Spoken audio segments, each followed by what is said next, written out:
Hello everyone, कैसे हैं आप सभी। आई होप आप सभी ठीक होंगे। देखिए, आज की जो हमारी वीडियो एमए सेकेंड ईयर वाले स्टूडेंट्स के लिए जो पॉलिटिकल साइंस ऑनर्स इग्नू से कर रहे हैं, और जो आज हमारी बुक का नाम है वो MGPE 11 है। ये आपका पार्ट 2 है इम्पॉर्टेंट क्वेश्चन का। इसको मानव सुरक्षा ही बोलते हैं। तो देखिए, आप वीडियो को अंत तक ज़रूर देखिएगा। अच्छी लगे तो लाइक शेयर सब्सक्राइब ज़रूर कीजिएगा। तो चलिए, आज का हम फर्स्ट क्वेश्चन देखते हैं क्या है। तो देखिए, फर्स्ट क्वेश्चन इस प्रकार से है, मानव समाज के विकास और समाज के वंचित वर्ग के कल्याण में इसकी महत्वता की व्याख्या कीजिए। और ये क्वेश्चन इस प्रकार से भी आ सकता है कि अनुसूचित जातियों, अनुसूचित जनजातियों तथा अन्य पिछड़े वर्ग का सशक्तिकरण। तो ये क्वेश्चन दो प्रकार से आपसे पूछा जा सकता है। तो इसका आंसर ऐसे है। फर्स्ट पॉइंट है, उपयुक्त सुविधा वंचित समूह की स्थिति। भारत समाज में अनुसूचित जातियों, अनुसूचित जनजातियों तथा अन्य पिछड़े वर्गों को बहुत जटिलताओं का सामना करना पड़ा है। स्वतंत्रता प्राप्ति के बाद विभिन्न प्रयास के बाद भी इन स्थिति में कोई खास सुधार नहीं आया। एक भारतीय रिपोर्ट के अनुसार योजनाओं का कार्यान्वयन बहुत ढीला रहा। अभी इसके सुधार के लिए बहुत कुछ करना बाकी है। भारतीय संविधान में सन 1960 में इन जातियों का सुरक्षा प्रदान करने जैसे छुआछूत खत्म करना तथा शोषण को रोकने से संबंधित कानून बनाए गए। सन 1981 में कुल जनसंख्या में अनुसूचित जातियों के लोगों की संख्या 15.8% थी और अनुसूचित जनजातियों के लोगों की संख्या 7.8% का अनुमान लगाया गया था। सन 1901 में बहिष्करण, निम्न आय व निम्न जीवन स्तर जैसी समस्याओं का सामना करना पड़ा है। आर्थिक रूप से बिछड़े होने के कारण उत्पादनकारी परिसंपत्तियां जैसी भूमि, पशुधन व पूंजी जैसे अनुसूचित जनजाति के लोगों की जनसंख्या बढ़कर 16.2% और अनुसूचित जनजाति के लोगों की संख्या बढ़कर 8.2% हो गई। मिजोरम अनुसूचित जनजाति की संख्या 20% से ज़्यादा है, जो बहुत अधिक। गोवा में यह 1% से भी कम है। समाज में अन्य पिछड़े वर्ग की संख्या बहुत ज़्यादा है, जो अनुसूचित जातियों तथा अनुसूचित जनजातियों दोनों की संयुक्त संख्या से अधिक है। हाल ही का एक संकलन दावा करता है कि संघ राज्य क्षेत्रों सहित केंद्र व राज्य सरकारों ने अन्य पिछड़े वर्गों के रूप में क्रमशः 2076 तथा 2551 समुदाय की गणना की गई है। इसमें गरीब किसान, नाई, धोबी, कारीगर तथा संसाधन या कौशल आधारित समूह शामिल हैं। नेक्स्ट पॉइंट है, अनुसूचित जाति, अनुसूचित जनजाति तथा अन्य पिछड़े वर्ग की समस्या। समाज में पिछड़ा वर्ग तथा निम्न जाति के लोग सामाजिक, आर्थिक, राजनीतिक, विधिक भेदभाव का सामना करते हैं। इसमें साक्षरता का स्तर बहुत ही निम्न होता है, जिससे इनकी नियोजकता प्रभावित होती है। इन्हें निचली परिस्थिति व सामाजिक बहिष्करण, निम्न आय व निम्न जीवन स्तर जैसी समस्याओं का सामना करना पड़ता है। आर्थिक रूप से बिछड़े होने के कारण उत्पादनकारी परिसंपत्ति जैसे भूमि, पशुधन, पूंजी से ये वंचित रहते हैं। समाज के साहूकार द्वारा इनका शोषण किया जाता है। वह स्वयं के संरक्षण तथा न्याय प्राप्त करने के कानूनी प्रावधान से अनभिज्ञ हैं। इस वर्ष के लिए निकुशल शिक्षा व सेवाओं की व्यवस्था की जानी चाहिए। नेक्स्ट पॉइंट है, सीमांतिक वर्ग का सशक्तिकरण।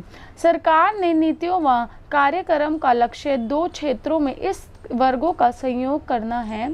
पहला, ऐसे बहुआयामी वचनों पर विजय प्राप्त करने के लिए उनकी सहायता करने का प्रयास करना है, जिसके कारण वे सीमांतिक बने हुए हैं।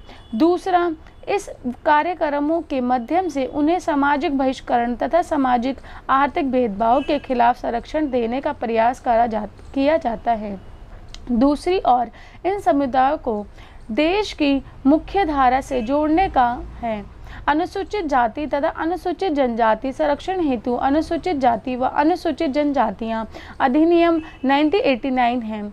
पिछड़े जातियों व जनजातियों को सशक्त बनाने के लिए शिक्षा व रोजगार जरूरी है।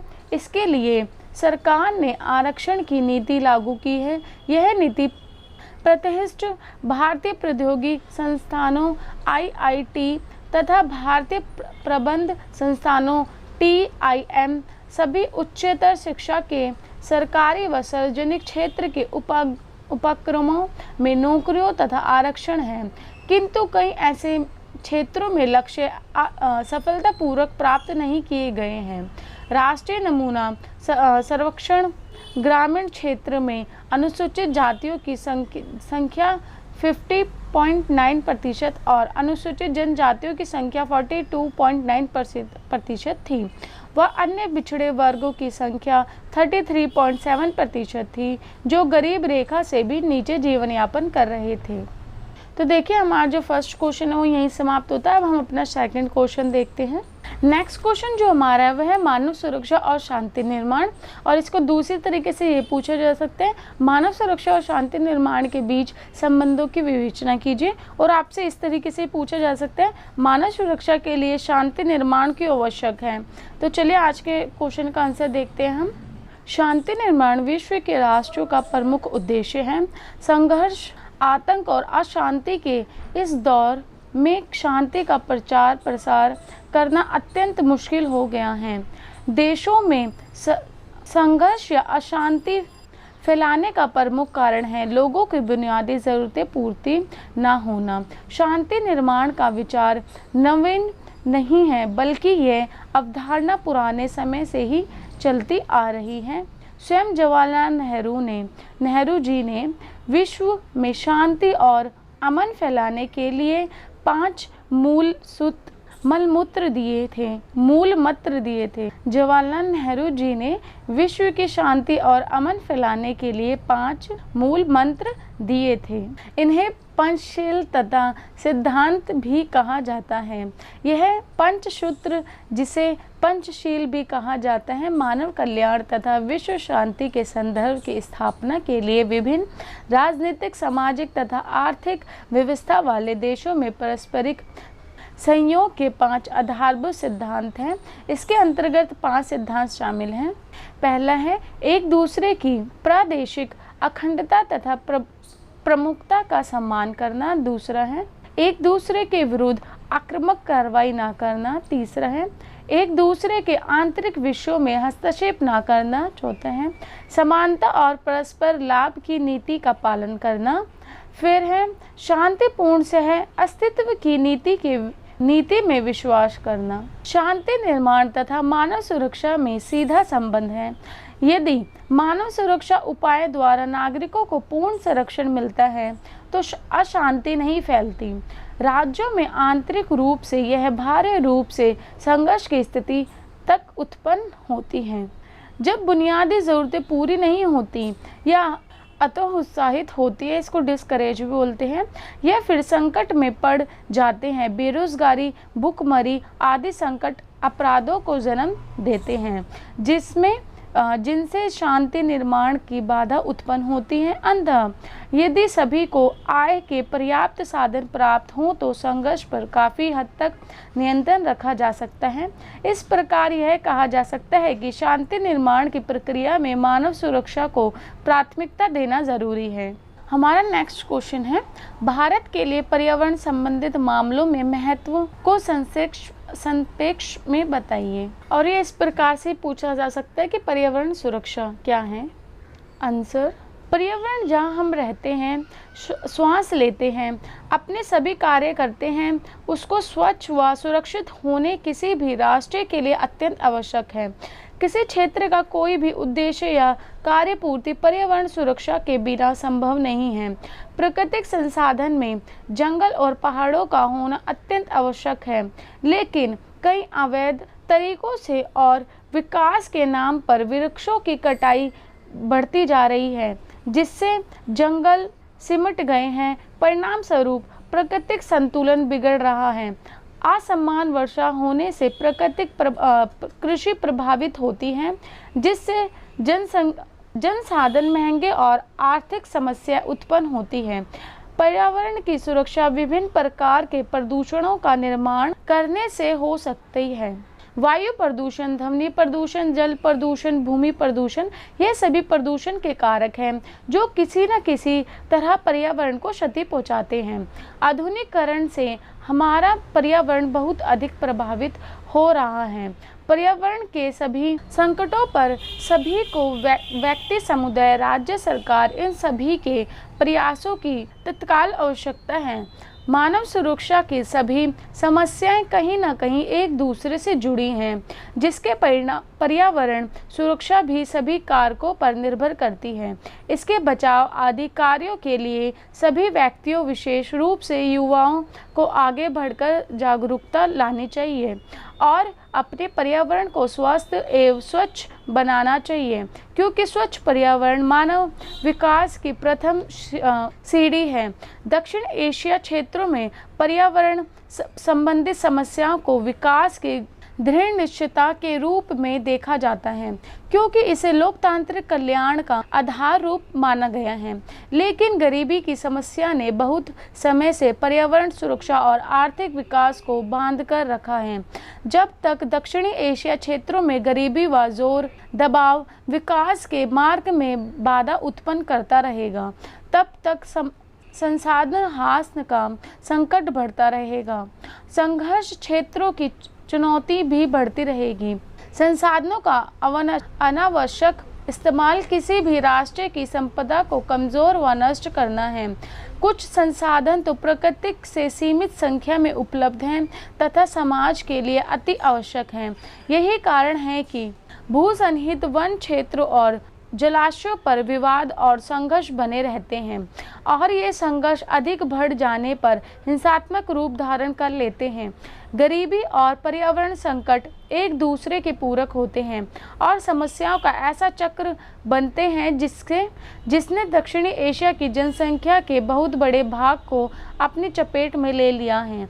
इस राज्यों के लिए पर्यावरण असुरक्षा की चुनौती संस्थागत कमियों के कारण भविष्य में मानव व समाज के विकास की गति को क्षीण करती नजर आ रही है। तो देखिए हमारे पर्यावरण क्वेश्चन है और इसमें थोड़ा भारत के बारे में भी आपको लिखना है। तो आपको जो मैंने वाली बुक करवाई है MED 8, उसके अंदर भारत के बारे में बहुत कुछ लिखा है पर्यावरण को लेके, तो आप उसमें से इसमें ऐड कर सकते हैं थोड़ा, नहीं तो ये इतना भी ठीक है क्योंकि इसमें दक्षिण एशिया के बारे में बता ही दिया है, तो भारत भी उसमें इंक्लूड है। पर आपको अलग से भारत के बारे में कुछ और मिलता है तो आप इसमें ऐड कर सकते हैं। नेक्स्ट क्वेश्चन देखिए हमारा जो नेक्स्ट क्वेश्चन है, दक्षिण एशिया में राज्य हिंसा की स्थिति का विश्लेषण कीजिए। देखिए जब मैंने आपको 6 चैप्टर करवाया था मानव सुरक्षा का, तो उसमें ही आपका ये क्वेश्चन था। मैंने आपको जिसमें तमिल और सिंगला के लिए बताया था, उसी का ये पूरा पैराग्राफ है, तो आप ये क्वेश्चन उसमें से कर लेना। बस मैं इसको आपको ओवरऑल थोड़ा सा समझा देती हूँ उसमें था क्या। बाकी आप इसको अच्छे से पढ़ने के लिए आपको 6 चैप्टर करना पड़ेगा। 6 चैप्टर में मैंने आपको उसके अंदर आप जाओगे तो आपका पैराग्राफ का नाम होगा दक्षिण एशिया में राज्य हिंसा। तो आप ये वाला पैराग्राफ पढ़ना, उसके अंदर मैंने आपको बता रखा है कि किस प्रकार से जब देश आज़ाद हुआ था, श्रीलंका आज़ाद हुआ था, तो उसमें जो सिंगला और जो तमिल लोग थे उन्हों के बीच में किस प्रकार से शोषण और संघर्ष चल रहा था, वो ये सब बताया गया है इसमें। तो ये पैराग्राफ इसलिए मैं पढ़ नहीं रही हूँ, आप वो वाला देख लेना। इसमें मैं आपको ओवरऑल बताती हूँ क्या था। देखिए जब श्रीलंका आज़ाद हुआ था, देखिए जब वो आज़ाद हुआ श्रीलंका, तो क्या हुआ कि जो सिंगली वहाँ के लोग हैं उन्होंने क्या किया कि उनकी भाषा अलग थी थोड़ी, और जो तमिल है उनकी भाषा अलग थी। तो सिंगली ने क्या किया कि अपनी जो उनकी भाषा है उसको राज्य भाषा, जो राष्ट्रीय भाषा होती है, वो घोषित कर दिया गया था। कब? 5 जून 1956 को पारित हुआ था। तो इसमें क्या हुआ था कि जो तमिल है उन्होंने फिर धरना करा, विरोध किया, क्योंकि देखिए उनकी भाषा अलग थी, तो वो चाहते थे आप इंग्लिश भाषा कर दो कॉमन, वो सबको आती है, परंतु ऐसा वहाँ नहीं हुआ। तो जो तमिल लोग थे उन्होंने धरना किया था, विरोध किया बहुत, और उसमें से 150 तमिल जो थे वो मारे भी गए थे, जो अल्पसंख्यक थे। तो इसी के बाद उनके ऊपर शोषण किया जाने लगा। इसी प्रकार से क्या हुआ कि वहाँ के जो मंत्री थे, परिवहन मंत्री जो होते वो थे, उन्होंने बोला कि जो सिंगला होते हैं उनके लिए SRI श्री लिख दें और जो तमिल होते हैं उनके लिए श्री लिखें। तो क्या हुआ था कि जो सिंगला लोग थे इन्होंने उनके श्री के ऊपर जो वाहन के ऊपर श्री लिखा होता है उसके ऊपर कालिद पोत दी थी और तारकोल पोत दिया था। तो जिसके कारण क्या होता है कि वो उन्हों को और दबाया जाता है। जो तमिल लोग होते हैं सिंगली लोग उन पर बहुत ज़्यादा शोषण करने लगे थे और उन्हों को हर चीज़ से बहिष्कार कर दिया गया था, हर चीज़ से दूर रखा जाता था क्योंकि वो अल्पसंख्यक लोग थे इसलिए। तो देखिए यही पैराग्राफ जो है वो आपको 6 चैप्टर में मानव सुरक्षा जो मैंने कराया है उसके अंदर मिल जाएगा। और मैंने आपको पैराग्राफ का नाम बता दिया, दक्षिण एशिया में राज्य हिंसा। और इसी प्रकार से आपका ये क्वेश्चन भी आता है कि दक्षिण एशिया में राज्य हिंसा की स्थिति बताइए या फिर उसका विवेचन कीजिए इस प्रकार से। तो आप उसको ज़रूर जाके उसमें देख लीजिएगा क्योंकि इंपॉर्टेंट क्वेश्चन और मैं इसमें इसलिए नहीं बता रही हूँ, ये थोड़ा लेंथी है इसलिए। और मैंने इसको आपको पहले बता ही दिया, बहुत अच्छे से समझा दिया था, तो आप उससे समझोगे तो और अच्छे से समझ आ जाएगा। और आपको अगर पूरा चैप्टर ही करना हो ये तो ये चैप्टर भी अच्छा है, तो आप उसमें से पूरा 6 चैप्टर भी कर सकते हैं। देखिए हमारा नेक्स्ट क्वेश्चन है आपदा और विकास पर एक निबंध लिखें। और इस क्वेश्चन को इस तरीके से पूछा जा सकते हैं, भूमंडलीय ताप के क्या प्रभाव हैं, विकास पर इसके क्या प्रभाव पड़े हैं। तो आंसर देखते हैं। लिखे वायुमंडल की निचली परत में कार्बन डाइऑक्साइड गैसों की परत मौजूद है जिसको अल्ट्रावायलेट किरणें, दृश्य किरणों तथा इंफ्रारेड तरंगे से मिलकर बनी हैं। जब सूर्य की किरण वायुमंडल के ऊपर पड़ती है तो सबसे पहले ओजोन परत हानिकारक अल्ट्रावायलेट किरणों को अवशोषित कर लेती है। अल्ट्रावायलेट किरणों को परिबैंगनी किरणें कहा जाता है। दृश्य और इंफ्रारेड किरणें कार्बन डाइऑक्साइड परत से निकलकर पृथ्वी की सतह पर गिरती है। इंफ्रारेड किरणें में एक विशिष्ट ताप शक्ति होती है, इसलिए वह पृथ्वी को तथा इसकी सतह की चीज़ों को गर्म कर देती है। इसी प्रक्रिया को ग्रीन हाउस प्रभाव कहा जाता है जिसके लिए प्रमुख रूप से कार्बन डाइऑक्साइड उत्तरदायी है। ऐसा अनुमान है कि 72% ग्लोबल वार्मिंग में कार्बन डाइऑक्साइड CO2 की भूमिका है, जबकि मीथेन 18% की सीमा तक ग्लोबल वार्मिंग की उत्तरदायी है। निरीक्षण में पाया गया है कि पिछले 100 वर्षों से लेकर वर्तमान समय तक CO2 की मात्रा में 27 ppm से 30-50 ppm की दर से वृद्धि हुई है। यह अनुमान लगाया जाता है कि वर्ष 2040 तक इसकी मात्रा में 45 ppm तक वृद्धि होने की संभावना है। ग्लोबल वार्मिंग के प्रभाव हमारे समक्ष आने शुरू हो गए हैं। वर्तमान पीढ़ी मौसम में आ रहे स्पष्ट परिवर्तन को देख रहे हैं। जलवायु तापमान में लगभग 0.60 सेल्सियस की वृद्धि है, जो 1994 में लगाए गए अनुमान से ज़्यादा है। ग्लोबल वार्मिंग के परिणाम स्वरूप वर्षा की चोटियाँ पिघलने लगी हैं, जिससे समुद्र के स्तर में बढ़ोतरी हुई है। इससे तटीय शहरों जैसे कि मुंबई, चेन्नई तथा कोलकाता जैसे शहरों में जलमग्न होने का खतरा है। इसके कारण वर्षा ऋतु की स्थिति में परिवर्तन आ सकता है, जिसके प्रतिकूल प्रभाव वैश्विक कृषि पर पड़ता है। तापमान में वृद्धि के कारण अनेक जीवों तथा प्राणियों तथा जीवाणुओं के समाप्त होने का खतरा, जिससे पारिस्थितिक तंत्र बिगड़ सकता है। इसके अनेक सामाजिक आर्थिक प्रभाव भी हैं, जैसे जलवायु परिवर्तन के आर्थिक क्षेत्र विशेषकर भौतिक संरचना प्रभावित होगी। बाढ़ तथा भूस्खलन के परिणाम स्वरूप बड़ी मात्रा में लोगों का स्थानांतरण होगा, जिसके कारण लोग की आवास समस्या पर प्रतिकूल प्रभाव पड़ेगा। पर्यावरण के संरक्षण हेतु बहुत सी विकास नीतियां बनाई गई हैं, जिससे संभवतः विकास की गति पर भी प्रभाव पड़ेगा। इसके अलावा प्रतिकूल पर्यावरण स्थिति भी विकास प्रक्रिया पर बुरा असर डालती है। बदलाव के कारण कृषि प्रभावित होती है, जिससे खाद्य समस्या व कच्चे माल की समस्या उत्पन्न होती है। इस प्रकार ग्लोबल वार्मिंग से विकास प्रक्रिया पर प्रतिकूल प्रभाव पड़ते हैं। तो देखिए इसमें ये बताए गए हैं कि जो विकास है उसके ऊपर जो आपका पर्यावरण है, आपदा है या फिर जो ग्लोबल वार्मिंग है किस प्रकार से विकास को प्रभावित करती है, तो वो सब इसमें बताए गए हैं। अब हम अपना नेक्स्ट क्वेश्चन देखते हैं। देखिए जो हमारा नेक्स्ट क्वेश्चन है उसमें आपको आतंकवाद के लक्षण बताने हैं और इसमें आपसे पूछ सकता है आतंकवाद की परिभाषा दीजिए, आतंकवाद के मूल विशेषता बताइए, तो ये सब चीज़ें इसमें पूछ सकता है। तो चलिए इसका आंसर स्टार्ट करते हैं। आतंकवाद की परिभाषा के विषय में शैक्षिक संस्थानों तथा नीति निर्माण निकायों में असहमति बनी हुई है।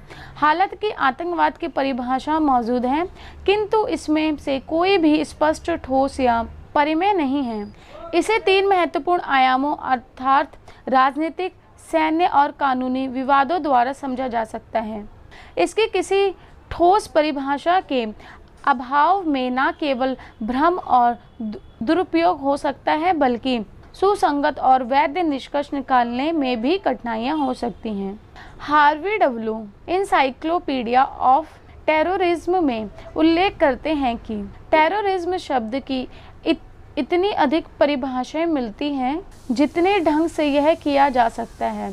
शब्द का अर्थ भिन्न लोगों के लिए भिन्न है तथा प्रत्येक व्यक्ति की संतुष्टि के लिए आतंकवाद की परिभाषा करना या वर्गीकरण करने की कोशिश करना असंभव है। आतंकवाद की परिभाषा करने का अनेक का अर्थी स्वरूप। शुरू में ऑक्सफोर्ड इंग्लिश डिक्शनरी ने आतंकवाद की परिभाषा सरकार या समुदाय के निश्चित मांगे स्वीकार न करने में भड़की हिंसा और अभित्रस्त के सर्वगी नियोजन के रूप में की है। हिंसा का प्रयोग आतंकवाद का प्रमुख लक्षण बताया गया है। जो हिंसा होती है वो आतंकवाद का प्रमुख लक्षण है, ये इसमें इम्पोर्टेंट है। जी पोंटारा की परिभाषा के अनुसार आतंकवादी कार्य कोई भी ऐसी कार्रवाई है जो कि राजनीतिक संघर्ष की विविध के रूप में की जाती है तथा इसका लक्ष्य है राज्य सत्ता को प्रभावित करना या जीतना या रक्षा करना। आतंकवाद में नागरिकों के खिलाफ विरुद्ध की चरम सीमा का प्रयोग किया जाता है। इस परिभाषा में राज्योत्तर अभिकर्ता तथा राज्य परियोजित आतंकवाद दोनों को सम्मिलित किया गया है। यह बताना भी जरूरी है कि बाध्यकरण आतंकवाद या ऊपर से आतंक सरकार व प्रति अधिकारियों द्वारा अपनी सत्ता को संकट से बचाने के लिए तथा अपना नियंत्रण बनाए रखने के लिए किया जाता है, जबकि निचले से आतंक या आंदोलन आतंक वर्तमान व्यवस्था को बदलने, रूपांतरित करने या नष्ट करने से लिया इसका प्रयोग किया जाता है। नेक्स्ट है आतंकवाद की मूल विशेषता। जेम्स फ्रैक आतंकवाद की विशेषताओं को 3 क्षेत्रों में बांटता है, प्रक्रियात्मक, प्रतिक्रियात्मक और मुक्तिपरक। ये 3 चीज़ों में बांटता है। प्रक्रियात्मक तर्क सुझाव देते हैं कि आतंकवाद का उद्देश्य प्रतिक्रिया उत्तेजित करना है। सुस्थापित तथा सत्ता या सरकार अपराधियों के विरुद्ध कठोर प्रक्रिया करती है। आतंकवाद की प्रक्रिया से सरकार ढीली पड़ने लगती है। वह सत्ता के अवैधता तत्व के दावे की पोल खोलते हैं। आतंकवादी नागरिकों के साथ हिंसा करके सरकार की सत्ता को हिलाने का प्रयास करते हैं, जबकि सरकार अपनी स्थिति को मजबूत बनाए रखने के लिए नागरिकों को सुरक्षा प्रदान करती है। आतंकवाद के प्रतीकात्मक लक्षण से पता चलता है कि आतंकवाद में हिंसा का प्रयोग भय उत्पन्न करने के लिए किया जाता है। हिंसा के माध्यम से वह सरकार तथा सामान्य लोगों में भय पैदा करते हैं। हिंसा कम से कम भी हो सकती है, किंतु अतिवादी प्रचार के लिए इसका प्रयोग किया जाता है। आतंकवाद का तीसरा महत्वपूर्ण घटक उसका रणनीति स्वरूप है। ज़्यादातर विश्लेषणकर्ताओं ने यह तर्क दिया है कि रणनीति पूर्व तय की नहीं होती और न ही औपचारिक दृष्टि से प्रमुख होती है। यह संगठनों द्वारा अपने लक्ष्य को प्राप्त करने के लिए केवल युक्तियां मात्र होती हैं। इन्हें अल्पकालीन उद्देश्यों को प्राप्त करने के लिए प्रयोग किया जा सकता है या फिर दीर्घकालीन उद्देश्यों को प्राप्त करने के लिए दृष्टिकोण के रूप में अपनाया जा सकता है। जैसे कि विशेष कैदी को तोड़ने के लिए विमान का अपहरण किया जाना। प्रमुख सिद्धांतवादियों ने आतंकवाद को समझाने के विषय में आलोचना करते हुए कहा है कि आतंकवाद की चर्चा में क्या और कैसे पर ध्यान दिया जाता है, किंतु क्यों के पहलू को ध्यान नहीं दिया जाता है। तो देखिए हमारा आतंकवाद का था। अगर आपको आतंकवाद के लक्षण के बारे में, परिभाषा के बारे में, किसी भी बारे में पूछे, विशेषता के बारे में, तो आप ये सब लिख सकते हैं। तो देखिए आज के जो हमारे इंपॉर्टेंट क्वेश्चन है वो यहीं समाप्त होते हैं। और जो मैंने आपको एक क्वेश्चन बताया वो 6 चैप्टर में से आप कर लीजिएगा। और कोई दिक्कत आती है तो आप लोग कमेंट बॉक्स में लिख के बता देना। अगर आपको वीडियो अच्छी लगती है तो प्लीज़ इसको लाइक कीजिए, इसको अपने दोस्तों में शेयर कीजिए और चैनल को सब्सक्राइब ज़रूर कीजिए। अगर आपको और भी किसी टॉपिक से रिलेटेड कोई वीडियो चाहिए तो प्लीज़ मेरे को कमेंट बॉक्स में लिख के बता दीजिए। और देखिए जो मैंने कल अनसॉल्व्ड क्वेश्चन, इंपॉर्टेंट क्वेश्चंस बताए हैं तो उसको आप ज़रूर करके जाना। और देखिए मेरे पास 2019 और 18 का सॉल्व्ड क्वेश्चन पेपर नहीं है, जो मैंने कल वीडियो बनाई थी अनसॉल्व्ड क्वेश्चन के, क्योंकि देखिए मेरे पास उसके लिए बुक ही नहीं है। तो मैं उसको सॉल्व्ड या फिर 2019 का सॉल्व्ड क्वेश्चन पेपर आपको कहाँ से कराऊंगी, है ना। वो बस मैंने ऑनलाइन बुक देख के जो मेरे को इम्पॉर्टेंट लगे वो मैंने आपको करवा दिए हैं क्वेश्चंस बुक में से। बाकी मैं उसको सॉल्व ऑनलाइन नहीं कर पाऊँगी क्योंकि वो बहुत सारी सॉफ्ट कॉपी होती है जिसको ढूंढना बहुत कठिन हो जाता है, इसलिए। तो देखिए वो चैप्टर्स जो मैंने क्वेश्चंस कराए हैं वो मैं आपको नेक्स्ट टाइम करवाती, जब ये एग्ज़ाम होते हैं उसके बाद, जब मैं वो बुक से ले लेती या फिर बुक्स में हार्ड कॉपी होती है कुछ, तब मैं उसको कराती। परंतु मैंने इस बार इसलिए करवा दिए क्योंकि जिन बच्चों के पास वो बुक्स हैं, वो सब्जेक्ट हैं, वो अपने एग्ज़ाम में कर सकें अच्छे से, इसलिए वो मैंने करवा दी इस बार। नहीं तो ये एग्ज़ाम होने के बाद ही मैं उस बुक के चैप्टर्स भी कराती, उनके आंसर्स और सब कुछ कराती जैसे मैं बाकी बुक्स के कराती हूँ। तो इसलिए वो बस आपकी थोड़ी सी हेल्प हो जाए इसलिए बस वो मैंने करवा दी है। तो बाकी आप उसके 2019 और 18 के क्वेश्चन पेपर भी करके जाना। जिन बच्चों के पास बुक है नहीं, मटेरियल नहीं है, तो देखिए इग्नू की जो बुक्स होती है उसमें थोड़ी टफ लैंग्वेज तो होती है, परंतु आपके पास उसके अलावा कोई और ऑप्शन फिर है नहीं, आप उसमें से अभी पढ़ सकते हो क्योंकि एग्ज़ाम तो अब आपके हैं ही, चल ही रहे हैं। तो आप अब और कहाँ से क्या करोगे, तो आप उसी में से पढ़ो जैसे भी उसमें दिया गया है और आप अच्छे से अच्छे नंबर गेन कर सकते हैं। देखिए क्योंकि इग्नू की लैंग्वेज टफ ज़रूर होती है परंतु बहुत अच्छी होती है। अगर आप उस लैंग्वेज से पढ़ते तो आप अच्छे नंबर और ला सकते हैं। और देखिए आपको और कोई टॉपिक चाहिए तो मेरे को लिख दीजिएगा। और मैं अभी जो आपका नेक्स्ट एग्ज़ाम जो MGPE 8 है उसकी मैं वीडियो बना दूंगी 2019 का क्वेश्चन पेपर।